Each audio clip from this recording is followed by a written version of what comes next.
کسی نے مسئلہ پوچھا ہے کہ روزے کا جو فدیہ ہوتا ہے، ہمارے ہاں یہ رواج ہے کہ لوگوں نے جو روزہ نہیں رکھ سکتے ہوتے، یہ طریقہ بنا لیا ہے کہ دوسروں کو روزہ رکھوا دے۔ آپ اس کے بارے میں کیا کہتے ہیں؟ دوسروں کو روزہ رکھوا دینے سے ان کا روزہ ہو جائے گا یا نہیں ہوگا؟ اس کا جواب یہ ہے، عبادات 3 قسم کی ہوتی ہیں۔ نمبر 1،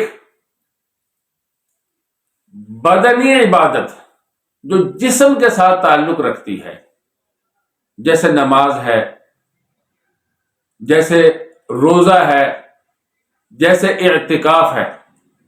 یہ وہ عبادات ہیں جو جسم سے، بدن سے تعلق رکھتی ہیں۔ نمبر 2، وہ عبادات مالیہ جنہیں کہا جاتا ہے، جن کا تعلق مال سے ہوتا ہے، جیسے زکوٰۃ ادا کرنا، اور دوسرے جو مالی ذمہ داریاں ہیں، مالی وجوبات ہیں، وہ مالی ذمہ داریاں۔ نمبر 3، وہ عبادات جو بدن سے بھی تعلق رکھتی ہیں، مال سے بھی، بدنیہ بھی ہیں، مالیہ بھی ہیں، جیسے حج ہے۔ حج میں انسانی جسم بھی استعمال ہوتا ہے اور مال بھی استعمال ہوتا ہے۔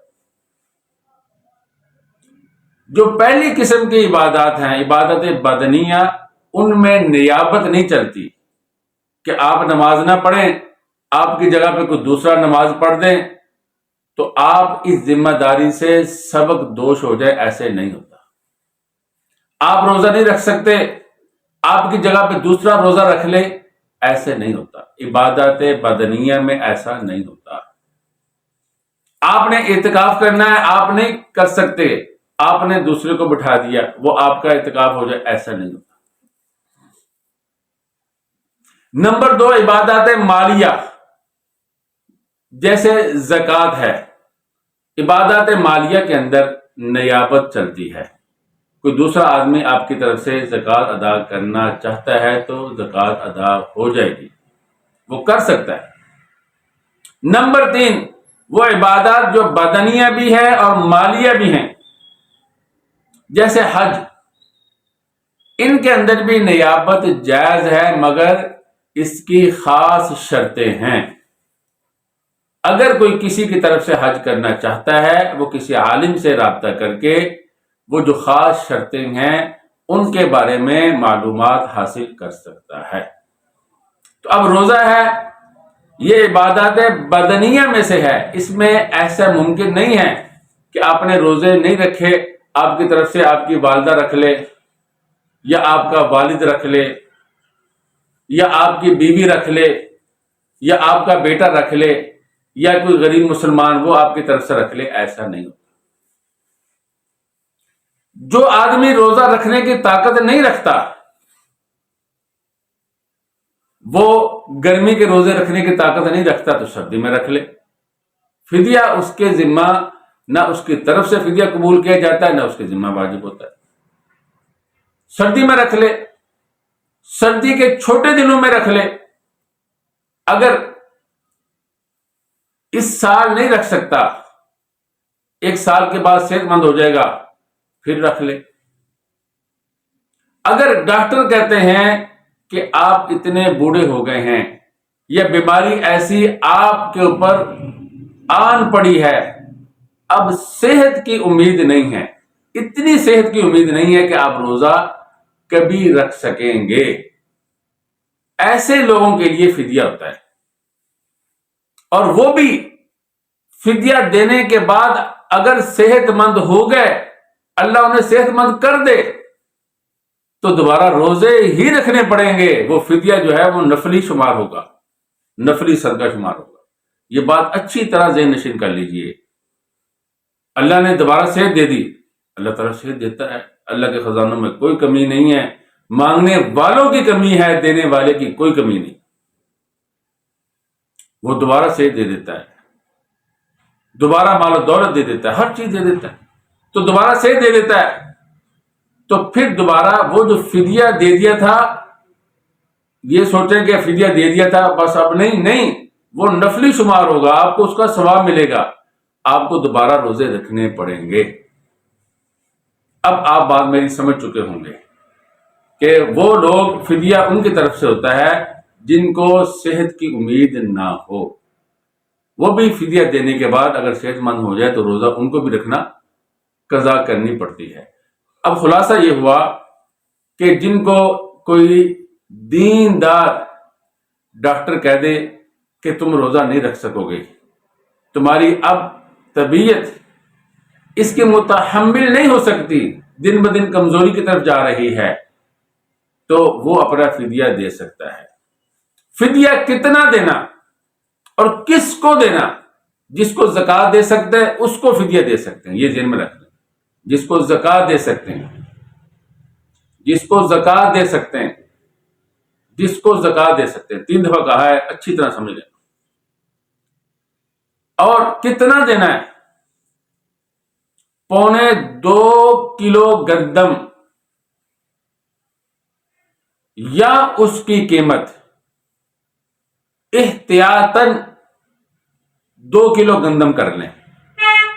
میں نے 5100 من کے حساب سے، 5100 کی 1 من گندم آتی ہے اس زمانے میں، اس کے حساب سے میں نے حساب لگایا 7650 روپے بنتے ہیں 30 روزوں کا فدیہ. 30 روزوں کا فدیہ کتنا بنتا ہے؟ 7650 روپے. اگر 5100 کے لحاظ سے 1 من گندم لگائیں،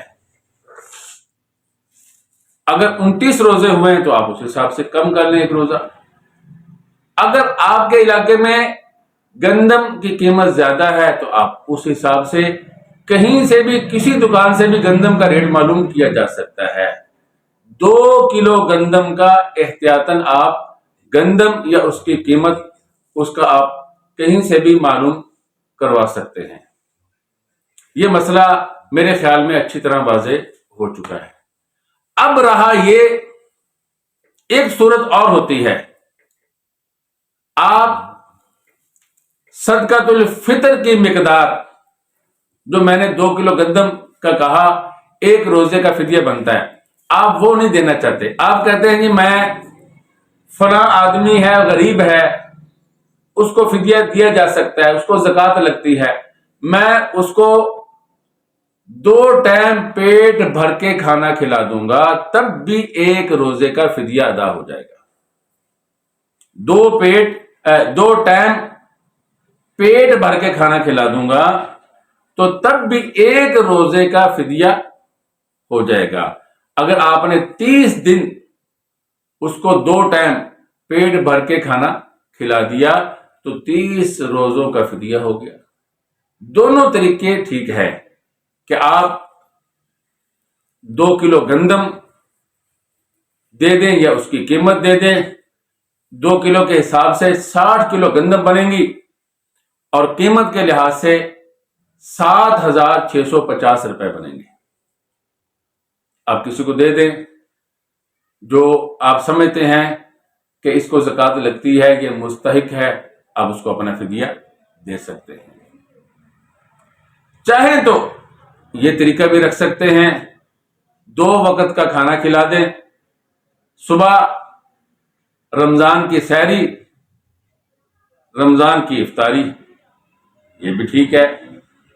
اللہ کے بندوں کو بلا لیں جو کمزور ہوں، ان کو کہیں جی آپ ہمارے گھر پہ افطاری بھی ہمارے گھر پہ کریں گے، سحری بھی ہمارے گھر پہ کریں گے. یہ طریقہ بھی ٹھیک ہے. تو آپ دعا کیجئے اللہ رب العزت ہمیں دینی مسائل کو سیکھنے کی، سمجھنے کی، سمجھ کر ان پر عمل کرنے کی توفیق عطا فرمائے، اور اللہ رب العزت حضور صلی اللہ علیہ وسلم کے ہر امتی کو اتنی طاقت دے کہ وہ رمضان المبارک کے نہ صرف یہ کہ روزے رکھے بلکہ قوت کے ساتھ، چستی کے ساتھ اور خوشی کے ساتھ اور اندرونی انبساط کے ساتھ روزے رکھے، اور اللہ رب العزت بار بار رمضان مبارک کا مہینہ دیکھنا ہم سب کو نصیب فرمائے۔ وآخر دعوانا ان الحمد للہ رب العالمین۔